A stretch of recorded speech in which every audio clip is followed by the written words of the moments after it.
Bonjour à tous. En ce premier dimanche de février, le début de la semaine, vous le savez, a été marqué par la première grève générale en Belgique depuis 18 ans. Une grève qui a été bien suivie dans notre région. Après vous avoir proposé le sujet réalisé par Michel Debacker et diffusé dans notre JT de lundi dernier, je m'entretiendrai avec Olivier De Strebeck, député fédéral, qui est notre invité.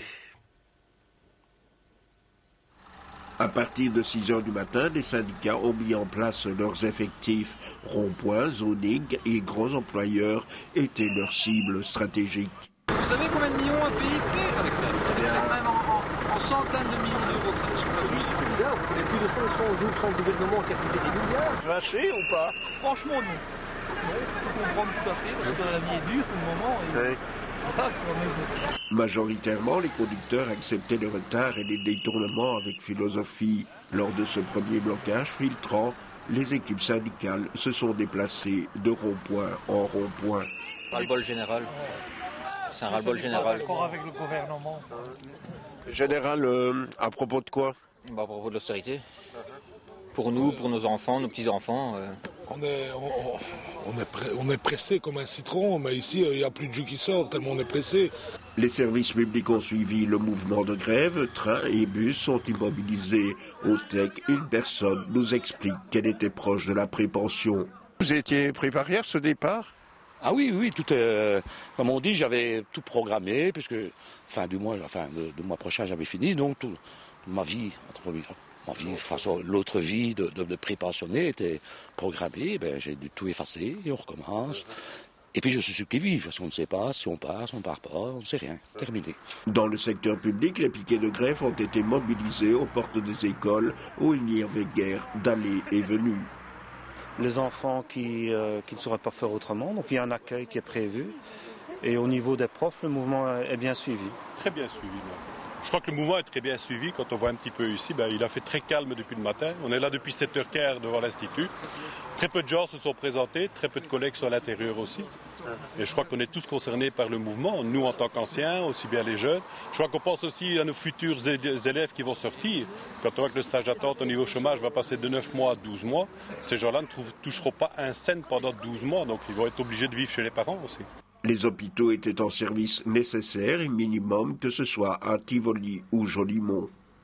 On a un service minimum, c'est-à-dire que dans les services, les gens travaillent. On a conservé les services comme l'oncologie, l'hémodialyse et tout ça, les services les plus urgents. Sinon, les consultations sont fermées, tout ce qui est centre de réadaptation est fermé. Enfin, tout ce qui n'est pas nécessaire, comme un lundi de Pâques, un lundi de Pentecôte est fermé. Les secteurs soins de santé sont touchés de plein fouet parce qu'on parle beaucoup aussi des problèmes sur les temps partiels avec ce que l'on peut avoir comme conséquence, étant donné que dans un milieu comme chez nous, dans les hôpitaux, il y a énormément de temps partiel. Si on fait une limite à ça, ce sera encore une diminution des possibilités d'engagement de personnel pour remplacer ce temps partiel qui voudrait être bénéficiaire d'une diminution de temps de travail.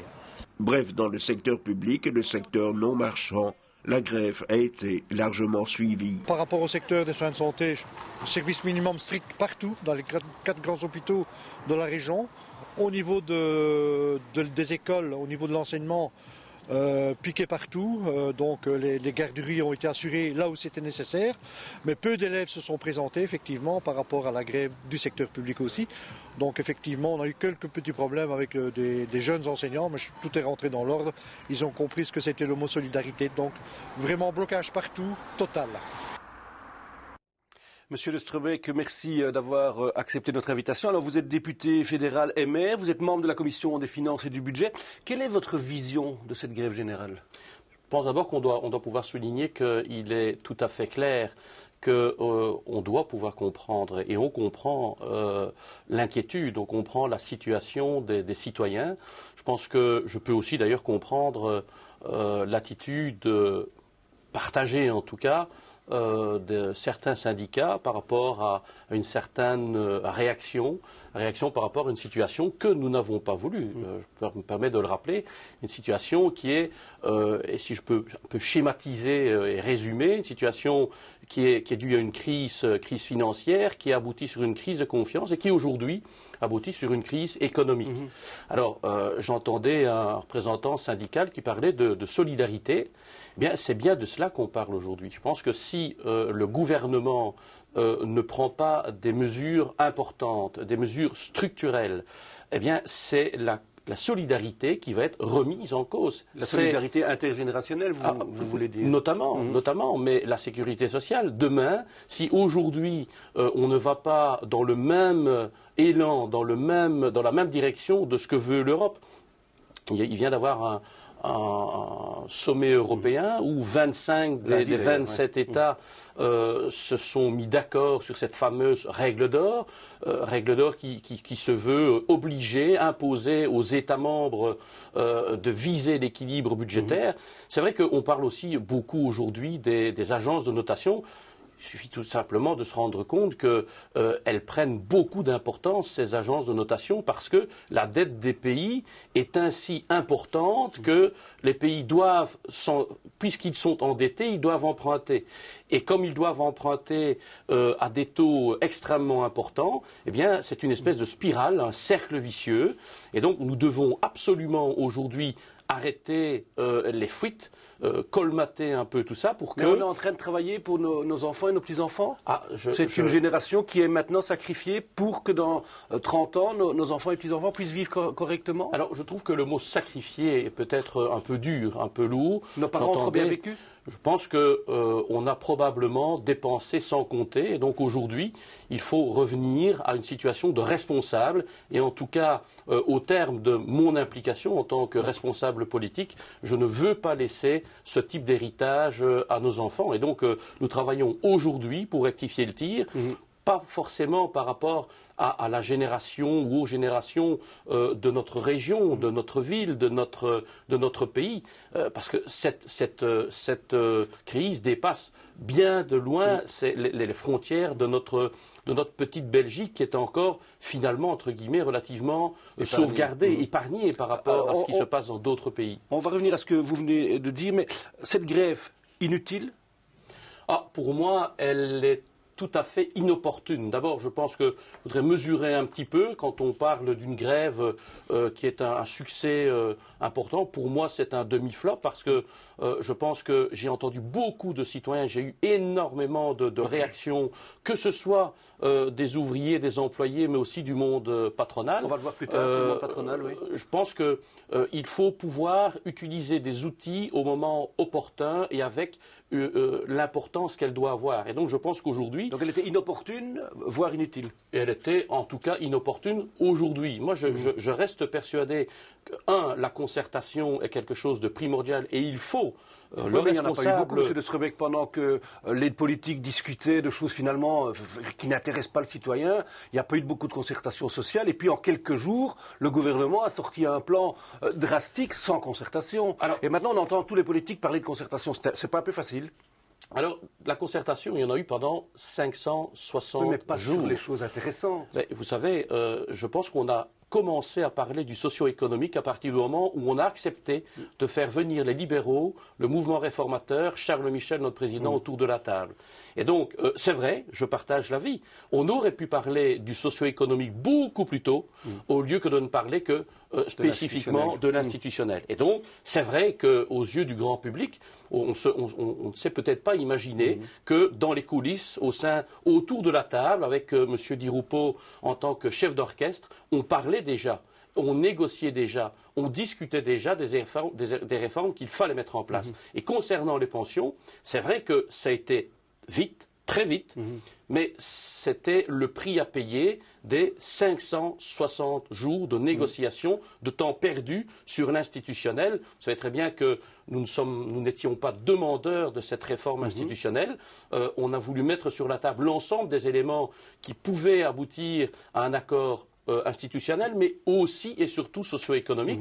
Je pense que ce mal est ressenti dans l'ensemble des classes sociales, des différentes professions. Je mets à la place des personnes qui devaient partir à la pré-pension, qui doivent retarder... Vous ne trouvez pas ça bizarre de changer les règles du jeu pendant le jeu? Oui, mais on aurait pu attendre pour la génération suivante, ou en tout cas 3 ou 4 ans. Ici, on dit à des personnes, que ce soit pour les voitures de société, mais beaucoup plus important pour les prépensions, on dit à des gens qui sont en fin de carrière, mais les règles du jeu ont changé. Vous qui êtes sportif, c'est comme si on vous disait à la fin d'un match de tennis que c'était plus jusqu'à 6, mais jusqu'à 7. Alors, je reconnais bien là votre intérêt, vous, grand sportif et tennisman, et je suis tout à fait d'accord avec vous. On ne change pas les règles d'un match. Mais c'est ce que vous avez fait.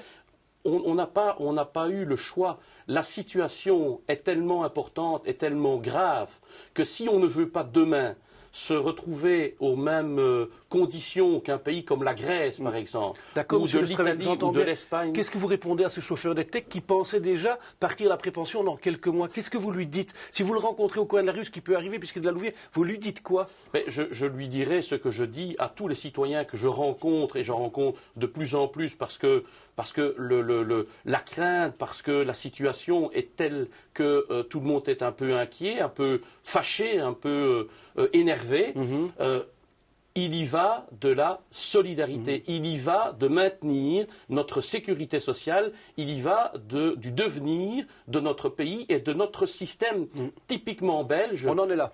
Absolument, absolument. Et donc, si on ne fait pas ça maintenant, on risque d'aller vers, évidemment, une scission de la sécurité sociale et on risque d'aller vers une situation à la grecque. On risque demain de devoir se dire on ne peut plus payer les pensions. On risque, vous savez, M. Dardenne a sorti son livre vert. C'est un livre qui était rempli de bonnes intentions, de très bonnes intentions. D'ailleurs, la plupart des décisions qui ont été prises par ce gouvernement Papillon, dit Roupeau, ce sont notamment des propositions qui ont été faites par le ministre Dardenne. La seule différence, c'est qu'on est passé de bonnes intentions à une obligation de résultat aujourd'hui, à une mise en pratique, parce que nous n'avons pas le choix. Aujourd'hui, nous sommes encore relativement épargnés par rapport à la situation. Demain, nous serons dans un tel état qu'on devra agir comme en Grèce, ils sont obligés d'agir, et ça, il y va de notre responsabilité, et on ne veut absolument pas rentrer dans ce jeu-là. Puis, je vous parlais aussi des voitures de société. Je tiens quand même à dire... C'est anecdotique par rapport aux souffrances des autres personnes. C'est anecdotique, sauf pour les chefs d'entreprise, les chefs de PME, ou les personnes qui ont vu leur salaire augmenter par ce genre d'avantages. Il faut reconnaître quand même que quand on voit la taxation aujourd'hui sur le travail, c'était quand même un certain équilibrage qu'on pouvait amener, un petit plus qu'on pouvait amener à celui qui... Vous reconnaissez quand même que c'est anecdotique par rapport à ce chauffeur de tech qui va aller à la pension beaucoup plus tard. Et c'est vrai qu'il y a quand même certaines voitures de société qui ne sont pas nécessaires. Monsieur Aumont, je voudrais simplement un petit rappel, un tout petit rappel. Vous savez que le système des pensions, l'âge légal... n'a pas été modifié. N'a pas été modifié. On a touché à la pré-pension. Et l'âge légal de la pension, il a été calculé, vous savez qu'il date de après la guerre. Et que, bien heureusement, vous savez que chaque année, nous gagnons une année supplémentaire d'espérance de vie. Et donc, vous savez, il ne faut pas être grand polytechnicien ou grand mathématicien pour comprendre que ces mathématiques, à partir du moment où on va vivre plus longtemps, à partir du moment on va devoir travailler plus longtemps. La population active est moindre que celle qui ne l'est pas, il faut trouver les moyens de pouvoir trouver l'argent nécessaire. Pour cette pension. On va y revenir, monsieur de Srebecq. Si vous vivez plus longtemps, il faudra travailler plus longtemps.